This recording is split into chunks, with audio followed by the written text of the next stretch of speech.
or 3 months ago. What be 2 gallons? Yes. Maybe a good money if you go much. If you put here, now we'll watch it. So, me Dalia issue. The woman I used to make Dalia be seen. Yamian Ukraine, cannot crap. I could father buy no. Now I used to. Now I collected that to Jale. By His Excellency, John Mahama by. I used to say, with the area, they would see Tadia Puny. Ninja me friends at Tadi, better than what Yanni. At Tadi put me friends. Better than one day. Oh, Sabi, and no cooperating, who watch the book at the Uko, I'll call Winnie by Johnson. Nkofobi me podie me mables na galam say no me pona me etia you and then nkofobi ebi ni hwene ebi ni ano ebi anu achia ebi sini ho because of insuo no a omo de yenuane man apemfo di no so omo wo nkwala bia se be wo hwe because of galamsey so because of galamsey okay what is here because yesu ti we na ke nya galamsey e ma ne mefem enso na galamsey fo ase sa nsuo no to mo ma na nkwala ese nkwala no ese omo ye funu okay anya bontin zo ye funu no maame no wo di poison maame no wo no poison da bia na obedi aye poison nsuo be na aye poison na poison sabi wo de wo moja na ye adwuma nti entime anse wo na mum no oble bo na won so no ekwese no na o ba se oba mampe no onya kwanya na ompa ni hia apres for kwa ma ye kwan Ebusiafo enu nti nsem we ana supporter baako wono so wodi tu dwa ewo dwumedie no ase na nsem no esi hɔ a eye Owura George Kwanten wono so eka NPP amani okono na ndrada wono so nsem de wodi bi egu kwan mu ye papa won de ne nsem ane se IGP Inspector General of Police Era Christian Yohonu Tete eye Ghana man penny His Excellency John Dramani Mahama won hwe na won hwan ne to akonwa esan se di bre no edwuma bi a wo so otimi de bono eye Era IGP wontimi embo edwuma ne ye no tisese ade wo mo ehye se man penny John Dramani Mahama obetimi age ne de bre kese no ede efri ne nsem a wo mo di tu dwan ye de bi esom Oman ya yetimu free speech akoswa IGP na bi wo ho ansa na we ba wan chichi obi a oka ne kasa na de na IGP oba ye die kasa bi obeka bia na wabechew ye ya kan nyina ne se yesre na ara onfa adwuma ne nto na onko IGP a waba NDC atare a hye ne uniform ase IGP na to Joseph Yamin adwuma no oye the IGP is behaving like an NDC organizer. We don't want him. He should go. He should stop harassing the MPP youth. We are sick and tired. Ebusiafo enu nti George Kwanten ne sema wono so wodi tu dwa na no PKFM TV e de bi ebesom ani ni ane se wo hwe nim se Inspector General of Police Era Christian Yohonu Tete Ghana mpenifo ntimi hwe na wo mo eyi nim free so esan se sia de wa ma freedom of speech no emu aidin ye papa oka bibi na wanka ni ye pepepa na ye befa wo akotwe aban ekukume no ana wo mo chese wo mani enje ho no nti se sia de mpenifo hwe na wo mo je ne ye mu hwan ne to akonwa enfan free ho na wo sad media na demonstration ni mano ana Dennis Miracle Abuaje enso ne semchofo nkomo edifa eye Ghana eho a wono so nsem de wodi bi egu kwan mu ye papa mra woni nsemtwofo hia ya woni wo motwetwe nkomo ewo dwumedie no asene nsem no ebi ana no peye de esomo. You never went to these sites, these areas that you went to, talking about the Mancron and the surrounding areas. You never went there, but why now? Why are you taking that stance now? Because there was no galamsey, there was no polluted river in Mancron and Kwenyako in 2024. You were there with me, you heard them. About a month and a half ago, their water was clean. So there was no need to go to Mancron and Kwenyako. But if there is anybody in this country that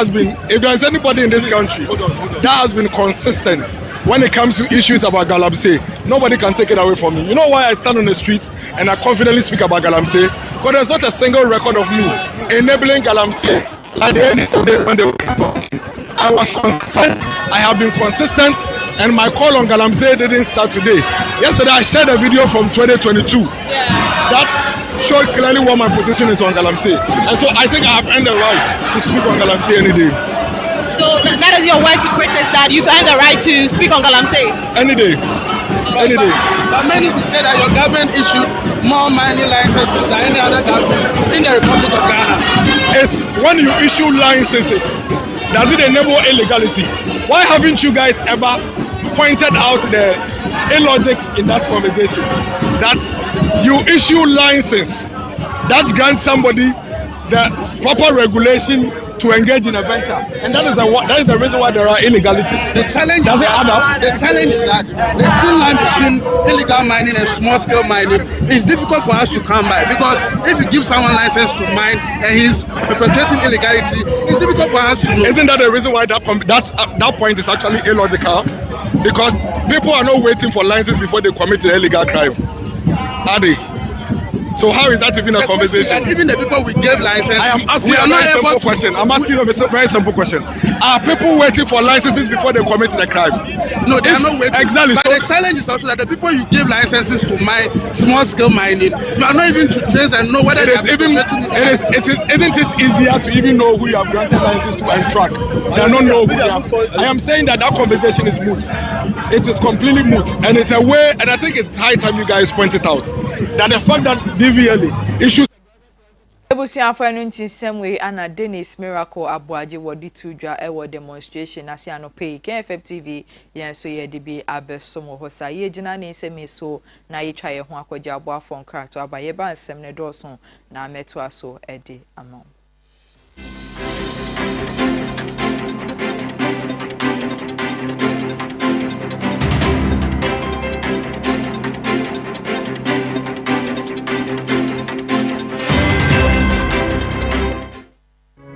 Yo, I'm for and Yamama Kwaba at the bar, a KFM musical shopper. The Tosumi no. Who free a Kumasa Macom that Damahono, a sunny at the bar at Dumino, Sabran Udu, a Sambra Junction, a Sambra Hotel, Quantana Sope. Now shop no any Sambra Hotel and the Dinsha anymore. Would the free Sambra Hotel, a wool sunny at the co, Nankane and Hagan Hono, Anne, a ho and a KFM musical shop. Ye tosumi no ye bie no foforo na de e kan ne se emfidie papa etimiche de wode ya sori de wode goro agoro ahodo duma de bia wode obehia eye emfidie mechira musical instrument bia no eye KFM ento wo se Ghana muntie Asanteman muntie eye KFM musical shop ana sabre ya bie no foforo mu no chan ewo Prempeh the second street. Ufri old me come down na wo sane ede ko adum no ane udu Sambra Hotel kwantane so na wa dane on sani fa so oho ana KFM musical shop yi ewo ye ne Sambra Hotel ana ehwe animo ye twa wo abrebia gina me se be ya proud ana se me ye dwa ne free Kumasi adum KFM instrument store. Obi bisasa se bo men fo dia what to no woni si da wo de niam papa e gina wonim na wo to no wo say yes wo to no bibi aka wakoma ni nyina free KFM instrument store Kumasi adum so mi gina ho na me to no ma bi nya ho me ka fi say fi papa mu anim na mi gina no wo be tro ye ko ma ya do se kana twa nanka kana ensamfu ayi.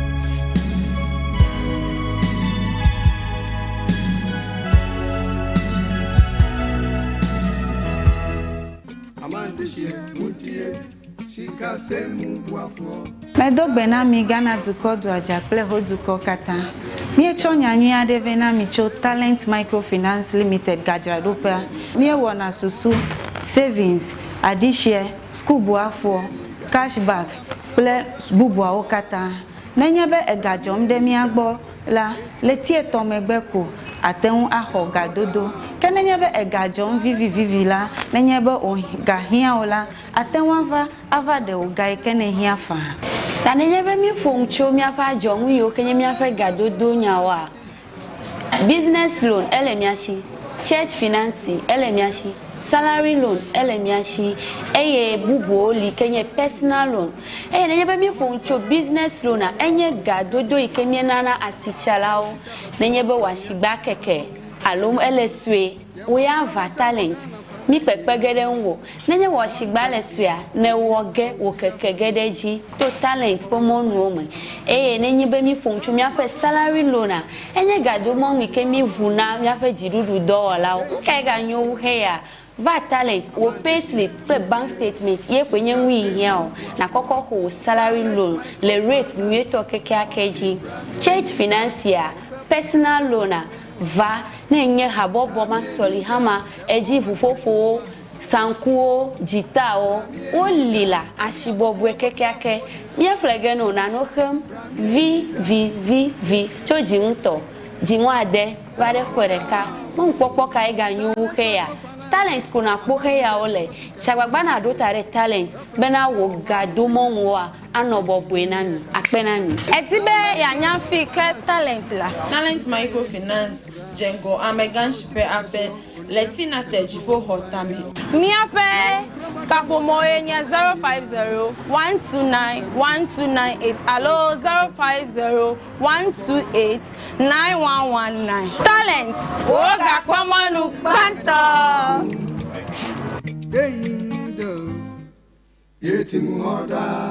Talent Microfinance, your channel of wealth.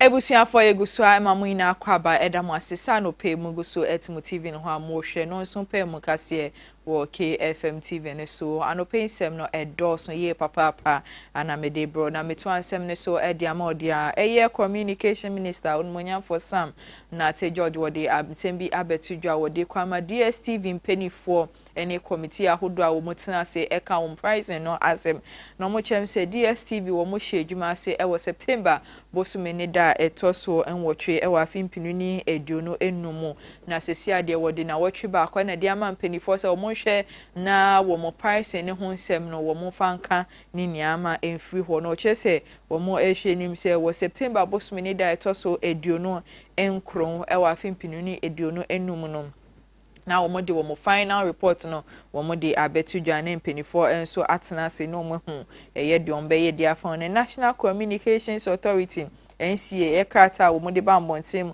e wo September bosum ne de toso eduonu miensam no ho ana eye onmonya for Sam na te George echemu te sia de wo de na wotwe baako ana de ama mpenifo se wo mo hwe na bibibia ho bia wo mo nkama ne mfiri ne final day no 29 September 2025 ewo my Ghana no mo hwe nim se wo prize no wo metimi aye bibi e de afa ho amo my Ghana obibia eho enso etimi ato no nti Sam na te George nyensema no pay wo de ebetu dwana na KFM TV enso ye de bi ebesomo ho sa na ye de wo free sansem no ma no pay na ye do ekopie won semfo from there mahye bedwane a wo gina edema di hye ya wo mo ewo sangna wigu abaton peswa so wono so abekasa ede afa illegal mining ho a wochim se eye nsem a ekoso ewo my Ghana ha ni padodo na ehwe nim se Ghana man pani His Excellency John Dramani Mahama obetimi declare state of emergency ede ama galamsey no eno ana owe echemu se eno de wono won fa na adwen masa de ne sanse eno enya de bia betimi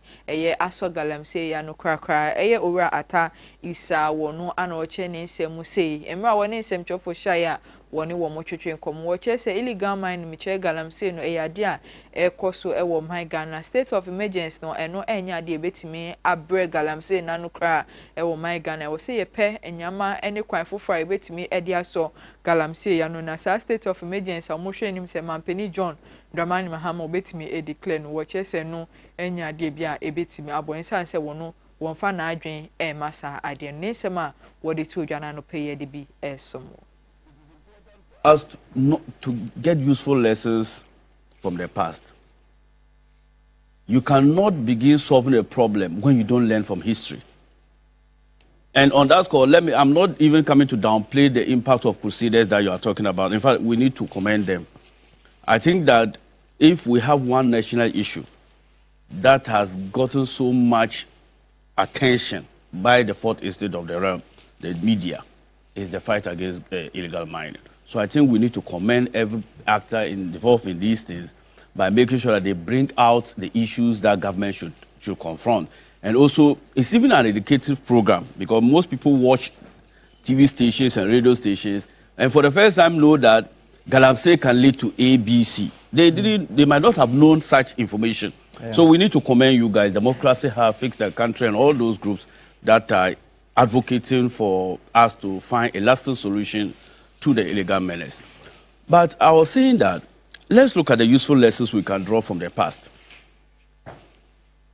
If you are saying that we should do state of emergency, first of all, what does it entail? Deployment of security, making sure that some sectors of the country are security zones. Is that not it? Now, what was the impact when we did the Operation Vanguard? Was it not the same security that we deployed to the forex zones and mining areas? What happened to Operation Halt, Operation Gallant Stop, the use of drones? All these technologies and operations that we did led us to activity levels of over 14,000 in most of our water bodies. So it tells you that the military way cannot be the solution. No country has survived illegal mining through the military. Because, like Doc said, this is livelihood issues.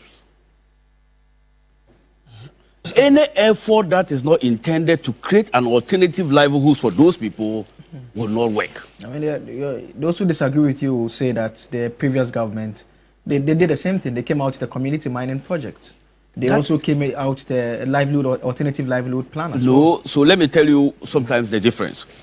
If an illegal miner can ata isa ne nsema odi tudwema woni nsem twofo hia ye woni omotwetwen komana no PK FM TV enso ye de bi abesomo na ye de wo efri sansem num na ye de wo ekopie mo nsem frufom dia endrada ana US wo president eye Donald Trump eye wodi ni 80th eye United Nations General Assembly meeting na koso ewo New York no wodi etudwa na US President Donald Trump wodi nsem bebre na etudwa wo kasafa eye Nobel Peace Prize no eho na wodi tudwa wo chimse eye price ni na ne se obetimi age ni pankwa na eye wabua ama wo meche conflict enemy timi ho ase esi wa mama bebre so no obetimi ahwe na waso ano eno ene eye Nobel Prize esun ye papa obetimi aye ede abo aman bebre eno ntisa eye Nobel Peace Prize awo mo e kan wo chese se obeji obi nkwa na obesan ahwe mam ntokwa ene ade ano abrase no eno ene ye ade price a esun ye papa Donald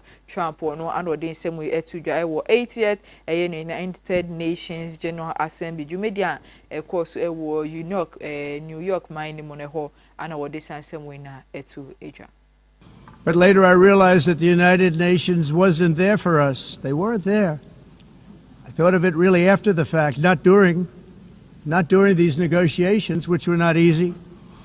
That being the case, what is the purpose of the United Nations? The UN has such tremendous potential. I've always said it. It has such tremendous potential, but it's not even coming close to living up to that potential. For the most part, at least for now, all they seem to do is write a really strongly worded letter and then never follow that letter up. It's empty words, and empty words don't solve war. The only thing that solves war and wars is action. Now, after ending all of these wars and also earlier negotiating the Abraham Accords, which is a very big thing for which our country received no credit, never receives credit. Everyone says that I should get the Nobel Peace Prize for each one of these achievements. But for me, the real prize will be the sons and daughters who live to grow up with their mothers and fathers, because millions of people are no longer being killed in endless and unglorious wars. What I care about is not winning prizes, it's saving lives. We saved millions and millions of lives with the 7 wars. And we have others that we're working on, and you know that.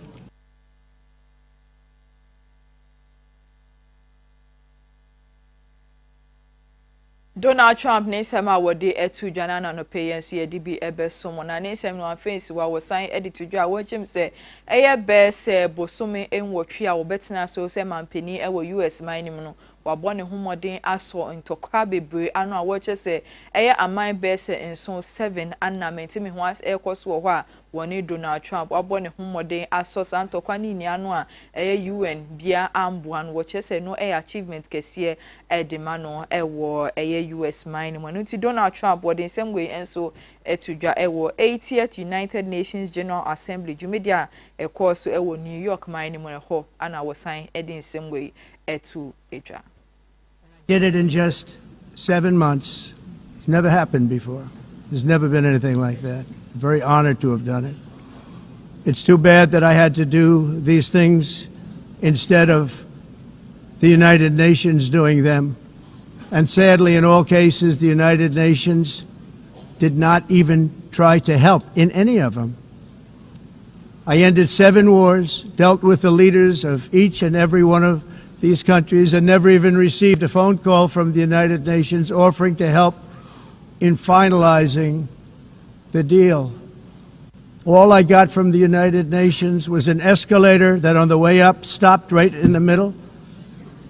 If the First Lady wasn't in great shape, she would have fallen, but she's in great shape.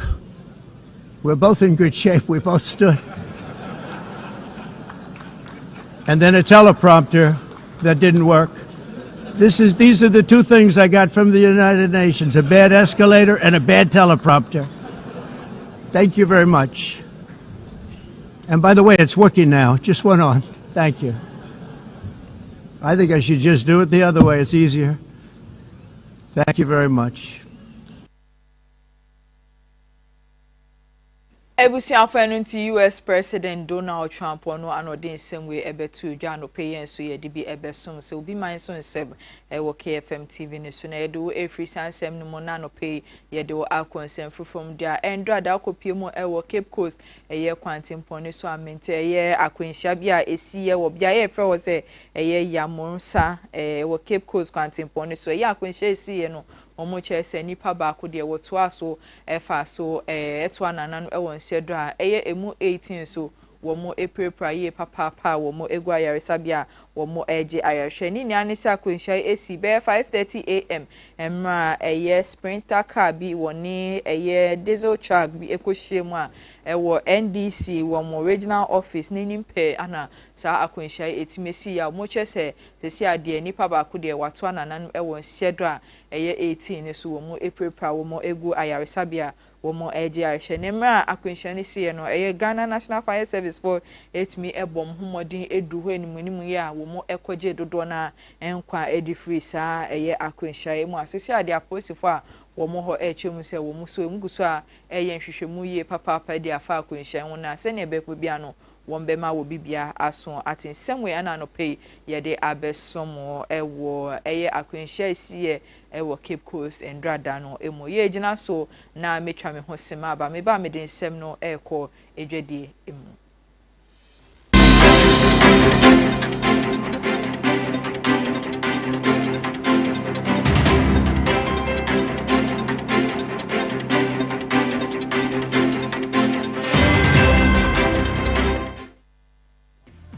Fraba ejasuo ni o yanom ehyen a en use fuel we so yensesa oil ne wo hia ene ni key ehyen egumechi nyina eye lip moto Giomi anase nami eyemu bia won sabeka wo KFM Limited e wo Ghana ha lip moto abefu cars abi yanom emwedene sanso efe wa hwe interiors here ka hear me Timothy see and your friend on lip moto. There were 3 modes of driving. Obetimi a switch it so open temo a obe in sports mode. So person will save you battery. Obetimi use economy mode. Na say wo pentem na wo pe normal riding so a your friend of standard. Wo charge your battery within 6 hours a ebetumi do akokoma ase aba. Metre air 310 kilometers. Enti woni how obetumi so the 3 hours fast charger. A charge na na you full bonama no akokoma ase aba. Say no. Me and try the akano. Giomi. Ni awo hia ne key. Make sure the key ni bell. Wa wo hwese na interior on it here na. Black and white papa. saw no senior. Why screen tenting? A bomb who can battery aka. Number who mileage and so also. When so dear, it took 320 kilometers and sana was our charging. Ubet me a charging 6 hours. Fast charger 3 hours. I bear for a FDA and so. Ubet me a driving in 3 modes. A year standard, sports, and I say economy. So what pen to say me yanum choose sports was it. Ubet me to quite fee hakokubase. I'm a battery ni biswak because a year 320 kilometers. Who charging 6 hours, ubet me in your full battery. Now when you fast charge and swap 3 hours pet your set. Making sure so okay in the car when you saw walking. Ubi a door and I start. Chili Joby, black and white. Makuma swat. Mansan cow dear. You check the akano. Yeah, no. I bet for the any mubako new. The Awiano key. Making sure the key in the band when you saw walking. We no effing. Let a new woman sit down. A grey you ma who do me no.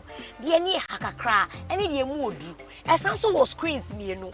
Wait, and more information and we are can in winning. Answer besting a bonum papa.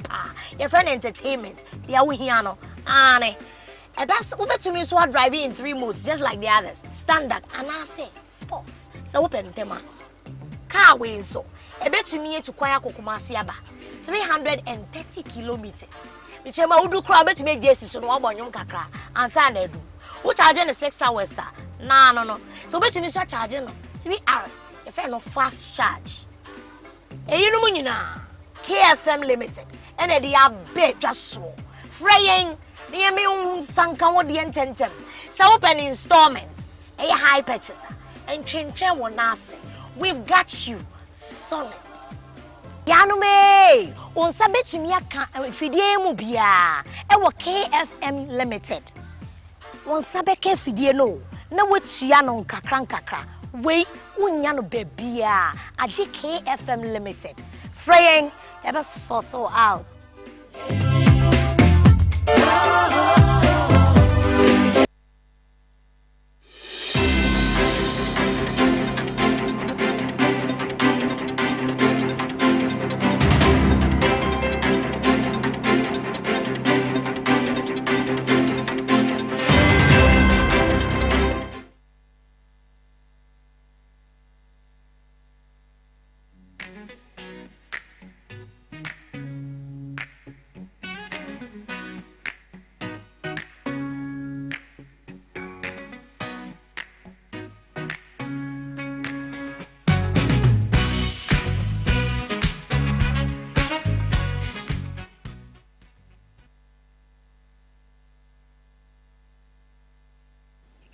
Ebusia fa no pay de wo ekwadwade nsemu dia eye oil marketing companies ahodo bin mu awo mo ewo my Ghana no sisi ade wo mo ahyase epeja for ene diesel prices ni mu a eno ayade a ekonenim ye papa no mu chem se sisi ade eye petrol no kane na wo mo eton 12.99 eye Ghana cedis na sisi ade ne bo no ehwiri ekodu 13.38 eye Ghana cedis ewo my Ghana how much him say if it is September boss mini de tosumienu na ne bo no ejina 12.99 na sesi ade ade akonenim ye papa ede amobibia na diesel no so sesi ekodu 14.20 per liter kaneno na ye 13.90 no mu chim say gwel so wo mo second largest player ewo industry ni mu no eno so etimi akonenim ye papa sesi ade oil marketing companies ahodo no wo mo so womo ashasia womo increase fuel prices ewo maimo enche bia was September boss mini de tosumienu ewa afimpinu ni eduonu enum no ana copec penifo edbetu jo mu chem se sesi adefu ne bo etimi akosro kakra na no ana fuel petrol no ekodu 12.99 na diesel enso ekodu 13.90 na sesi ade ni mienu na ehwiri ekodu 13.8 ana 14.20 per liter oil marketing companies ni bi anasisi ade wo mo ahyase a wo mo etoto fuel prices ne mo wo my Ghana ha mo hwenim se enim ya mpenifo enso betimi ahwe na wo mo aye bibi de afa ho ama obibia wo my mo nsem ana dwedie nsem anope ye de abesom megina so na madane me ho sima ba me ba me de nsem no ekọ enigedie emu.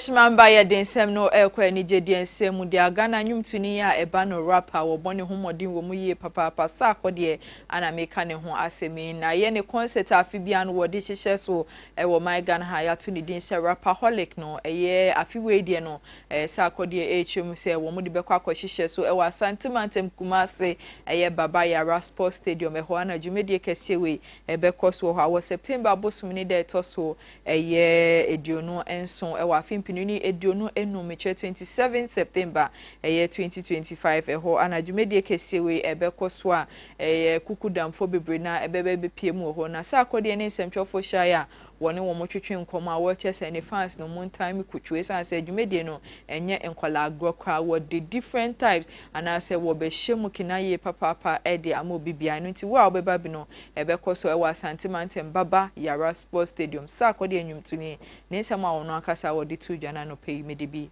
esomo. So if I saw bar Osha Hill and Rebe how Obezo look good now try pictures how the hell never now you had a good bag him not to me I feel sneakers is gonna do the job and then man so no be baby me nya show sleeveless nice be what you say obet me miamum send there we me ada no we me about shirt be say but to me obezo you free for rapperholic there it's a hip hop concert. It's energetic. We do Afrobeat. We do a lot of dancing. It's not a show that you're about to just sit throughout and just watch. I would advise you wear your shirts and the girls get your sneakers, your shorts, you know, your jersey tops with your snapbacks, you know, shades. Just look hip. Dress like what Sarkodie sees. Rebecca said, "This is my fan." You know, so just feel free. But the thing is, you have to feel free. Ebusia afano nti sa akode ne nsem a wodi betu dwana na no pay so ye de bi abesomwe wo KFM TV kase ne so megina so na no pansem no medini nia aba na wie ye nsem no na edo so na de di mu akotini bi ano pay de besom wo ene se Dr. Mahmoud Baumia wo chese si ade o wie vet and wo de campaign pa ana wo de ebe hihye so wo my Ghana ha no pay de mu nsem ye de ebesom wo Ghana man penny His Excellency John Dramani Mohammed Dedre wono so ora Justice Paul Bafoy boni se new Chief Justice ewo my Ghana ha no so ye de mu nsem ye de ebesom ye de dwede nsem de ka ho dem ma fuel prices no and they do abeto dwa se ebo no asan akoso biom ma petrol se 13.8 Ghana cedis and diesel and so 14.20 Ghana cedis I de mu nsem ye de ebesom ye de nigede nsem and so ka ho edema nyum tunisa akode ehwem se rapperholic wo mo de be hihye so 27 September mu no watch say we any fan na wo badia drepie papa wo hye wo sneaker na waje wo short na waje wo chene ade a sakode echemu se eno ene ya ade be ma na ni agiye papa we ne nsem ne afoforo pi anope ye bo ano a me okinkan foi me de ebeso mo se no so pem kase wo KFM TV ne so dwumeko bi ada roma na anope wo mo so masne ma me de kase boy me de ebeso mo aseda kase en confirm KFM Musical Center dada bate kaba na talent microfinance omo ano mo bo me chido ma me de kase boy me de ebeso mo kinkan fo a anope wo teme nka no edin a meje so ene Maame Esi Nkrumah makramina.